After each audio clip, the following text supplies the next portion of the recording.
بسم اللہ الرحمن الرحیم آیت نمبر 45 ہے، جس میں اللہ رب العزت نے ارشاد فرمایا وَاسْتَعِینُوا بِالصَّبْرِ وَالصَّلَاةِ وَإِنَّهَا لَكَبِیرَةٌ إِلَّا عَلَى الْخَاشِعِینَ۔ اللہ رب العزت نے ارشاد فرما دیا کہ لوگو، اگر تم اس دنیا کی سمندر کو اگر تم پار کرنا چاہتے ہو تو تمہیں میں 2 کشتیاں دیتا ہوں، ان کشتیوں پر اگر سوار ہو جاؤ گے تم یہ دنیا کا جو سمندر ہے، دنیا کی جو دلدل ہے، جو دنیا کی جو مصیبت زدہ یا دنیا جو ہے وہ قید خانہ ہے یا دنیا کی مصیبتیں ہیں، ان تمام مصیبتوں سے 2 کشتیوں کے ذریعے تم نکل جاؤ گے۔ یاد رکھیے گا، کریم آقا علیہ السلام نے ارشاد فرمایا، حدیث مبارکہ ہے، فرمایا المؤمن سجن الدنیا، فرمایا مومن کے لیے دنیا قید خانہ ہے، وہ اس میں قید ہونے کی طرح رہتا ہے، آخرت اس کے لیے آزادی ہے۔ اسی طریقے سے مومن کی روح کے بارے میں آتا ہے، حضرت جعفر طیار رضی اللہ تعالیٰ عنہ جب آپ کا وصال مبارکہ ہوا تو کریم آقا علیہ السلام نے ارشاد فرمایا اب یہ طیار بن چکے ہیں، اب یہ آزاد ہو چکے ہیں، تو یہ جنت کے پرندوں میں سے ایک پرندے بن چکے ہیں۔ اسی طریقے سے مومن کی جو روح ہوتی ہے، صاحب ولی کی جو روح ہوتی ہے، جب تک وہ زندہ رہتا ہے اس کی روح اس کے پنجرے میں رہتی ہے۔ مرنے کے بعد حدیث مبارکہ میں آتا ہے اور مختلف اولیاء کرام نے لکھا ہے کہ مرنے کے بعد اللہ کے ولی، اللہ کے نیک بندے کی روح اس طریقے سے پرواز کرتی ہے جس طریقے سے شاہین پہاڑوں پر پرواز کرتا ہے، یعنی کہ جہاں اس کا جی چاہتا ہے، جس کی مدد کو جی چاہتا ہے، جو اس کو پکارتا ہے، اللہ کے ولی کی نیک بندے کی روح اس کو وہاں پر مدد پہنچاتی ہے۔ اور یہاں تک بھی آتا ہے کہ والدین اگر اس دنیا سے چلے جائیں تو دنیا میں رہ کر وہ اپنے بچوں کے بارے میں اتنی دعا نہیں کر سکتے جتنا وہ مرنے کے بعد کرتے ہیں۔ دیکھیں اللہ رب العزت نے والدین کے اندر بھی کتنا مرتبہ رکھا ہے، ان کی روح میں بھی رکھا ہے کہ وہ جانے کے بعد ان کی روح بھی جو ہے وہ بچوں کو دیکھتی رہتی ہے کہ میرے بچے نے آج کتنی نمازیں پڑھی ہیں، میرے بچے نے آج کون سی نافرمانی کی ہے، اس کو کہاں ہوتا ہے۔ نیک روح والدین کی اس وقت بھی اللہ رب العزت کی بارگاہ میں دعا کرتی ہے، التجا کرتی ہے۔ بہرحال اللہ رب العزت نے ارشاد فرما دیا، فرمایا کہ لوگو، اگر تم دنیا کی اس قید خانے سے نکلنا چاہتے ہو، اس دنیا کے قید خانے سے اگر تم بآسانی اور صحیح سلامت نکلنا چاہتے ہو، اس کے لیے 2 کشتیاں ہیں، ان کشتیوں میں سوار ہو جانا، اللہ رب العزت ان دونوں قید خانے سے تمہیں نکال دے گا۔ اللہ رب العزت نے ارشاد فرمایا وَاسْتَعِینُوا، اور مدد حاصل کرو، بِالصَّبْرِ وَالصَّلَاةِ، یہ 2 کشتیاں ایسی ہیں، ایک کشتی کا نام صبر ہے، دوسری کا نام صلات ہے۔ کل میں نے کچھ صبر اور صلات کے بارے میں کچھ مختصر سا عرض کیا تھا۔ صبر سے کیا مراد ہے اور صلات سے کیا مراد ہے؟ یاد رکھیے گا، صبر جو ہے وہ دل کی کیفیت کا نام ہوتا ہے۔ صبر نظر نہیں آتا، کوئی پتہ نہیں چلتا یہ بندہ صبر کر رہا ہے یا نہیں کر رہا۔ مثال کے طور پر روزہ رکھنا صبر ہے، تو اب روزے دار کا بالکل بھی نہیں پتہ چلتا کہ یہ آپ نے روزہ رکھا یا نہیں رکھا۔ اور صلات جو ہے اس کا معنی نماز ہے، مگر یہاں پر مفسرین نے کچھ معنی یہ بھی کیا ہے کہ صلات سے مراد ظاہری اوضاع کا جھکنا ہے، یعنی کہ اے بندے تم ایسیاں 2 کشتیاں لو، ایسے 2 عمل کرو۔ کون سا عمل؟ ایک تمہارا عمل ظاہری ہو اور ایک عمل باطنی ہو، ایک تمہارے ظاہری اوضاع کا عمل ہو، ایک تمہاری دل کی کیفیات کا عمل ہو۔ یہ 2 ایسے عمل ہیں، ان سے کیا ہوگا؟ اللہ رب العزت نے اگلی آیت مبارکہ میں اس کا رزلٹ پیش کیا ہے۔ اور پھر یہ صبر اور صلات، یہ دونوں کو اللہ رب العزت نے اکٹھا ذکر کرنے کی وجوہات یہ بھی تھی۔ اللہ رب العزت نے ارشاد فرما دیا کہ لوگوں، جو کوئی نماز پڑھے مگر وہ صبر نہ کرے، زبان پر ہر وقت شکوہ کرے، کسی بھی معاملات کا، مالی معاملات کا ہو، بیماری کا ہو یا کسی بھی معاملات کا، فرمایا کہ وہ ان دونوں کشتیوں میں سے کسی ایک پر بھی سوار نہیں ہو سکتا۔ اگر وہ چاہتا ہے کہ مدد کی کشتی پر وہ سوار ہو جائے تو اس کے لیے 2 چیزوں کا لازم ہونا ہے، نماز پڑھے اور صبر بھی کرے۔ اپنی زبان کو صبر کرنے کی 3 صورتیں ہوتی ہیں۔ کوئی مصیبت آ جائے اس پر صبر کرنا، یہ ایک قسم کا صبر ہوتا ہے۔ مثال کے طور پر اللہ نہ کرے گھر میں کوئی بھی فاقہ آ گیا یا بیماری آ گئی یا کوئی بھی بات ہوگی تو اس پر صبر کیا جائے۔ دوسرا یہ ہوتا ہے کہ اچھے کی امید میں اپنے نفس کو روک لینا، یہ بھی صبر ہوتا ہے۔ مثال کے طور پر انسان کا نفس چاہتا ہے کہ یار سود کے ذریعے تو پیسہ ڈبل ہو جاتا ہے، انسان کو اثرات بھی مل رہے ہیں، رشوت کے پتہ بھی ہے کہ یار یہ مجھے کسی کو پتہ ہی نہیں چلے گا، میرے افسر کو یا فلاں کو کوئی بھی بات ہے، تو وہاں پر یعنی کہ برائی کو دیکھنے کے باوجود رک جانا، اس کو صبر کہتے ہیں۔ پتہ ہے کہ مثال کے طور پر ایک آدمی ہے نا، مثال کے طور پر وہ بوڑھا ہو گیا ہے، شیخ کبیر ہو گیا جس کو بوڑھا آدمی کہتے ہیں، اگر وہ بوڑھا آ گیا ہے تو اس کو کوئی گناہ کا کوئی موقع ہی نہیں ملتا، تو وہ صبر کرتا ہے، اس کا صبر کرنا اتنا اعلیٰ درجے کا نہیں ہے جتنا اعلیٰ درجے کا اس بندے کا صبر ہے جس کو برائی کا موقع بھی ملتا ہے مگر اللہ سے ڈر جاتا ہے کہ باری تعالیٰ تو نے روکا ہے۔ یہ دوسری قسم کا صبر ہے، اس میں مختلف چیزیں آ سکتی ہیں، حرام کی کمائی سے ہاتھ پیچھے کھینچ لینا یہ بھی صبر ہے۔ مثال کے طور پر شراب کی طرف دل مائل ہو رہا ہے، شراب سے پینے سے رک جانا یہ بھی صبر ہے۔ مثال کے طور پر انسان کے وجدان ہوتا ہے وہ گانے کی طرف مائل ہوتا ہے، گانے کو اس لیے بند کر دینا کہ میرے مصطفیٰ نے فرمایا الغناء ينبت النفاق فی القلب وينبت الماء فی الزرع، حضور کی حدیث مبارکہ سن کے اپنے آپ کو گانے کی طرف سے روک لینا یہ بھی صبر ہے۔ اسی طریقے سے مختلف چیزوں کا صبر ہے۔ تیسرا صبر یہ ہے کہ نیکی کے اوپر استقامت رکھنا یہ بھی صبر ہے۔ مثال کے طور پر نماز کو نہ چھوڑنا، چھوڑنے سے مراد نماز میں غفلت نہ کرنا، چھوڑنا تو گناہ کبیرہ ہے نا، لیکن یہاں صبر پر نماز کے اندر غفلت نہ کرنا، تکبیر اولیٰ کے ساتھ نماز فکر سے پڑھنا یہ بھی صبر ہے۔ کسی بھی نیکی کے کام کو کنٹینیو رکھنا، جاری رکھنا، اور اس کے اندر ہلکی سی سستی اور کاہلی کو نہ کرنا یہ بھی صبر ہے۔ کچھ اولیاء کرام نے مختلف صبر لکھے ہیں، مثال کے طور پر جھوٹ سے بچ جانا یہ بھی صبر ہے، یعنی کہ اپنی زبان کو سچائی کی طرف مائل رکھنا ہی صبر ہے، مگر یہ زیادہ تر علماء کرام تین جانب گئے ہیں۔ اور پھر فرمایا وَاسْتَعِینُوا، اور مدد حاصل کرو بِالصَّبْرِ وَالصَّلَاةِ، صبر اور صلاۃ کے ساتھ۔ صلاۃ کا کل میں نے کچھ عرض کر دیا تھا، وَإِنَّهَا لَكَبِيرَةٌ إِلَّا عَلَى الْخَاشِعِينَ، مگر اللہ رب العزت نے فرمایا کہ یہ بھاری ہے، یہ جو دو کشتیاں ہیں یہ بھاری ہیں، مگر ہر بندے پر نہیں بھاری، ہر انسان کے لیے یہ مشکل نہیں ہے، الا الخاشعین، مگر ان لوگوں کے لیے جن کے دل میں خشوع ہے۔ اب خاشعین سے کیا مراد ہے، خشوع سے کیا مراد ہے؟ خاشعین خشیت سے نکلا ہے جس کا معنی ہے ڈر جانا۔ فرمایا کہ اللہ رب العزت نے فرمایا کہ ان دو کشتیوں میں سوار ہونا بھاری بے شک ہے، مگر ہر ایک کے لیے نہیں ہے، یاد رکھو، صرف اسی بندے کے لیے بھاری ہے کہ جس کے دل میں میرا خوف نہیں ہے، میرا ڈر نہیں ہے، یعنی کہ جو بے ڈر آدمی، نڈر آدمی ہے، جس طریقے سے کریم آقا صلی اللہ علیہ وسلم نے ارشاد فرمایا الحیاء ما شئت ما ذئبا، جس کا حیا چلا جائے اس کو جو چاہے وہ مرضی کرے۔ اللہ رب العزت نے اسی طریقے سے ارشاد فرمایا کہ جس کے دل میں میرا کوئی خوف اور میرا ڈر نہیں ہے اس کے لیے یہ چیزیں بہت بھاری ہیں، ان کے لیے نماز پڑھنا، یہ صبر کرنا اس کے لیے بڑا مشکل ہے۔ اور یہاں پر یہ بھی یاد رکھیں، جو نماز نہیں پڑھتا، جو کسی بھی مصیبت کے اوپر صبر نہیں کرتا، ان دونوں میں سے کوئی ایک فعل نہیں کرتا، یاد رکھیں اللہ کا قرآن فرما رہا ہے کہ لوگوں اس کے دل میں میرا خوف نہیں ہے، وہ مجھ سے نہیں ڈرتا، جو رب سے نہیں ڈرتا، یاد رکھیں پھر وہ ہر ایک چیز سے ڈرتا ہے۔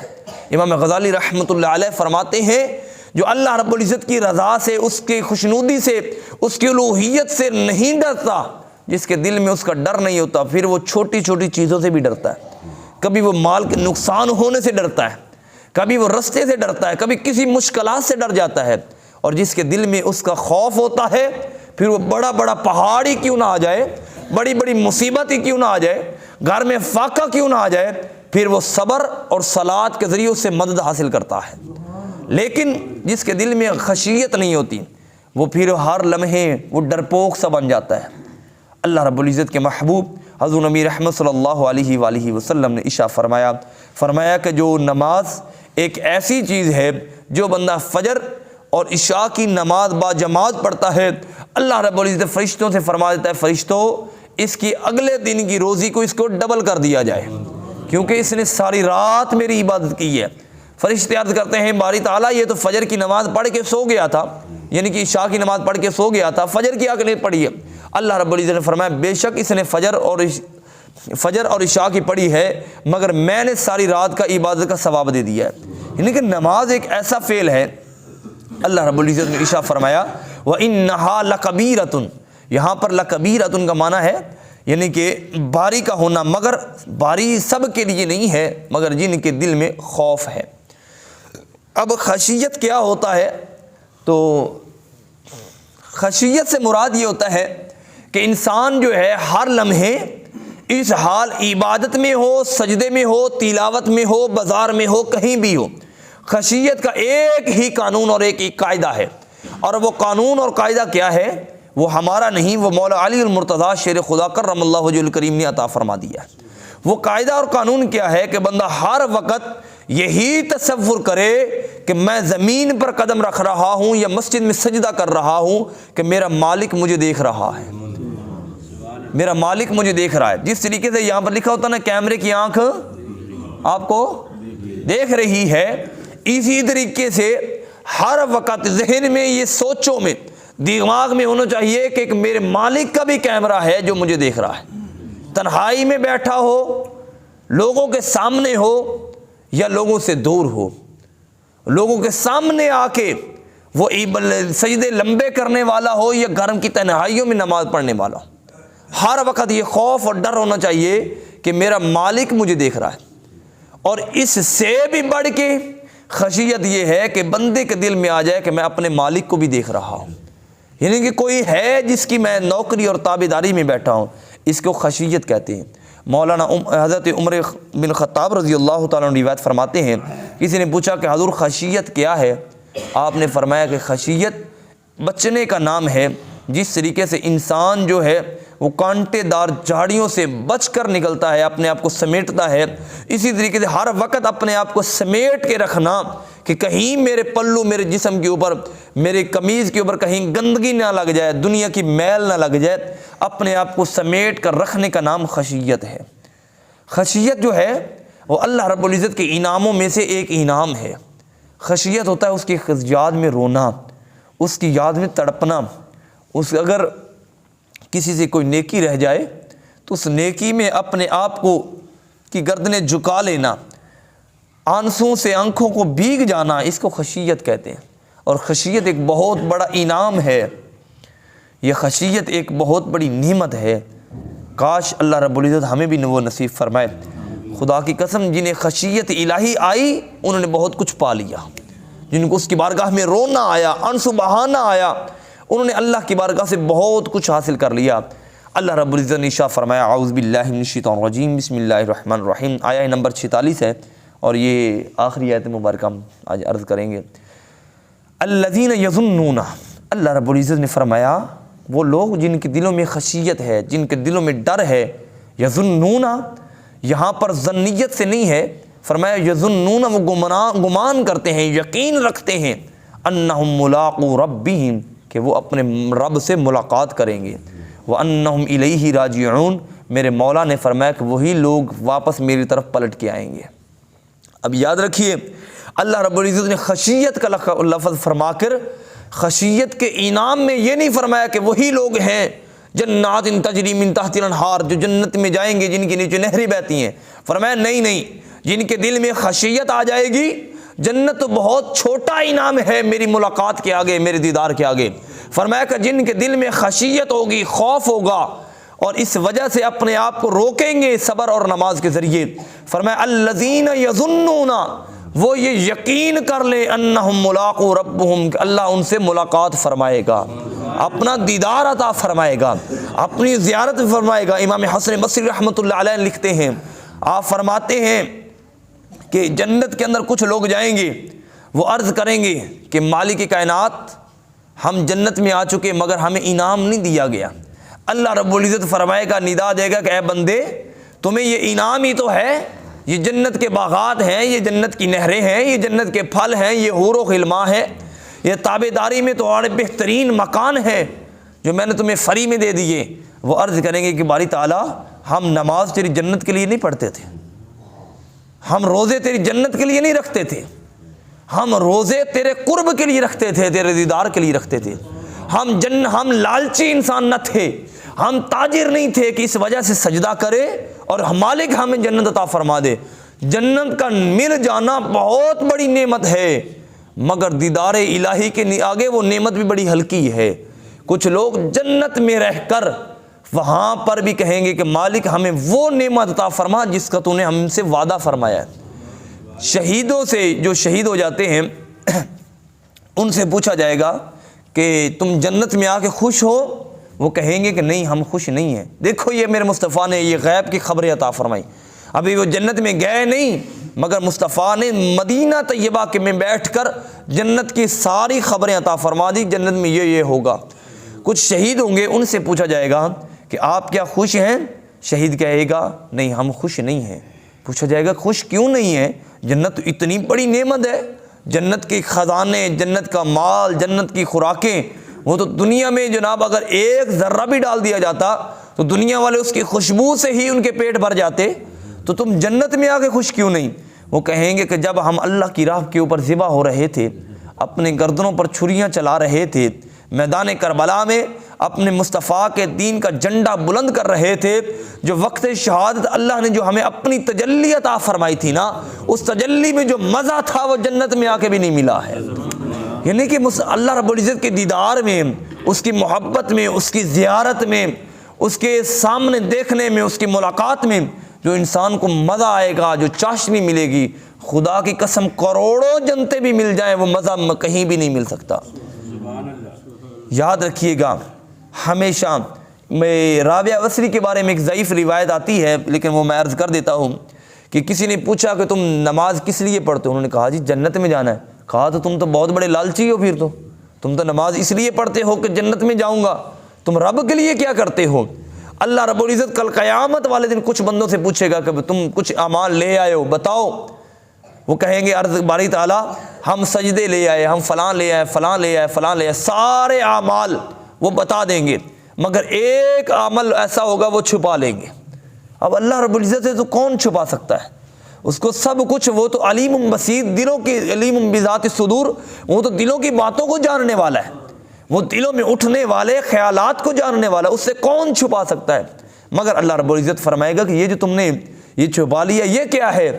عرض کریں گے باری تعالیٰ یہ سارا کچھ جنت کے لیے تھا، ایک عمل ایسا ہے جو صرف اور صرف جنت کے لیے نہیں ہے بلکہ تیرے دیدار کے لیے ہے۔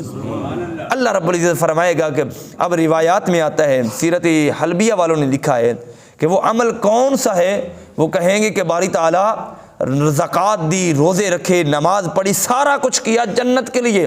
مگر ایک عمل ایسا ہے جو جنت کے لیے نہیں کیا۔ اللہ رب العزت فرمائے گا وہ عمل کس لیے کیا ہے؟ اور عرض کریں گے کہ باری تعالیٰ وہ عمل تیرے دیدار کے لیے کیا ہے، تیری ملاقات کے لیے کیا ہے۔ اللہ رب العزت فرمائے گا وہ کون سا عمل ہے؟ وہ عرض کریں گے پیارے حبیب ہم نماز پڑھ کے تیرے حبیب پر جو درود بھیجتے تھے وہ تیرے دیدار کے لیے کیا ہے۔ نماز پڑھ کر نماز ہم پڑھتے تھے، سجدہ کرتے تھے، فرض نماز پڑھتے، مگر اس کے بعد کچھ دیر بیٹھتے تھے، کچھ دیر ہم مصطفیٰ کی ذات پر جان رحمت لاکھوں سلام پڑھتے تھے، ہم حضور کی ذات پر صلاۃ والسلام علیک یا رسول اللہ پڑھتے تھے۔ پیارے حبیب باری تعالیٰ یہ تمام جو اعمال ہیں تیری جنت کے لیے، یہ خاص وظیفہ ہے یہ تیرے دیدار کے لیے ہے۔ اللہ رب العزت فرمائے گا کہ تو نے میرے حبیب کا نام لیا ہے، میں تمہیں ان لوگوں میں شامل کر لیتا ہوں جن کو میں اپنا دیدار کر دوں گا۔ حضرت موسیٰ علیہ السلام میں کیا کمی تھی؟ اللہ کے نبی تھے، سب کچھ تھا، اللہ کلام فرماتا تھا، سارا کچھ تھا۔ عرض کی باری تعالیٰ وہ تجلی مجھے بھی دکھا دے، یعنی کہ اس تجلی میں لذت ہی الگ ہے، مزہ ہی الگ ہے، جو تجلی اللہ رب العزت ان کو دکھائے گا علی الخاشعین، جن کے دل میں خشوع ہوگا، خوف ہوگا، الذین یظنون، اور وہ لوگ جو یقین رکھتے ہیں انہم ملاقو ربہم، کہ وہ اپنے رب سے ملاقات کریں گے۔ اللہ رب العزت نے فرمایا کہ ان کو بتا دو پیارے حبیب وَأَنَّهُمْ إِلَيْهِ رَاجِعُونَ، میں ہی ہوں تو جس کی طرف انہوں نے پلٹ کے آنا ہے، لوٹ کے آنا ہے۔ ہاں لوٹ کے سب نے آنا ہے، لوٹنا سب نے ہے، مگر مزہ ان کے لوٹنے کا ہے جن کے دل میں خشیت الہی ہوتی ہے۔ یار جانا سب نے ہے، کوئی ایسا حتیٰ کہ جانوروں سے لے کر انسانوں تک ہر بندے نے اس کی بارگاہ میں جانا ہے، مگر جن ان کے دل میں خوف ہے ان کے جانے کا مزہ ہی الگ ہے۔ وہ کیسے کسی نے کہا تھا یہ عاشق کا جنازہ ہے ذرا دھوم سے نکلے، طیبہ کی گلیوں میں ذرا گھوم کے نکلے۔ جب حضور کے دیوانے کی جنازہ ہوتی ہے نا، پھر اللہ کی رحمت کے فرشتے آتے ہیں، اس کو ڈھانپتے ہیں، یار یہ وہ بندہ ہے جس کے دل میں یہ خوف ہے، مگر جس کے دل میں خوف نہیں ہوتا اس پر صبر بھی باری ہوتا ہے،